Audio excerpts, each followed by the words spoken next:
উত্তর ত্রিপুরার যুবরাজনগর আরডি ব্লকের আকাশদ্বীপ স্বনির্ভর গোষ্ঠীর মহিলারা টিআরএলএম এর সহায়তায় স্বনির্ভর হয়ে উঠছেন। বিভিন্ন পর্যায়ে আর্থিক সহায়তা পেয়ে তাঁরা ডালমুট, ভুজিয়া, চিড়া ভাজা ও মটর ভাজা সহ বিভিন্ন খাদ্য সামগ্রী উৎপাদন ও বাজারজাত করছেন। বর্তমানে প্রতি মাসে প্রায় 1.5 থেকে 2 লক্ষ টাকার পণ্য বিক্রি হচ্ছে বলে জানান তারা। এতে আর্থিকভাবে তারা স্বাবলম্বী হয়ে উঠছেন।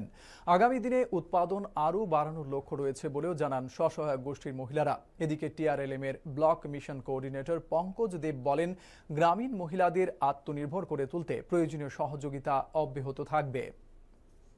6 জন দিদিরা মিলিয়া একটা ইউনিট করছি, আর ইউনিটের মধ্যে যখন ইউনিট করছি তখন আমরা বৃহৎ থেকে 50,000 টাকা লোন নিছি। তারপরে আমরা সিএলএফ থেকে 65,000 লোন নিছি।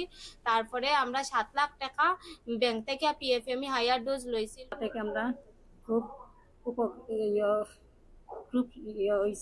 উপকৃত হয়েছি।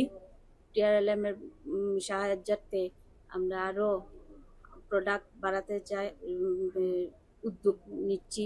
টিআরএলএম এর মাধ্যমে আমরা বিভিন্ন রকম সুযোগ সুবিধা দিচ্ছি এবং এই সুযোগ সুবিধাগুলো পেয়ে তারা অনেক উপকৃত হয়েছে এবং তারা ভালো বিজনেস করছে, ছানাচুরের বিজনেস করছে এবং বিজনেস করে তারা ওইগুলা মার্কেটে সেল করছে এবং মাসে 2 থেকে 2.5 লক্ষ টাকার বিজনেস করছে এবং তারা স্বাবলম্বী হচ্ছে।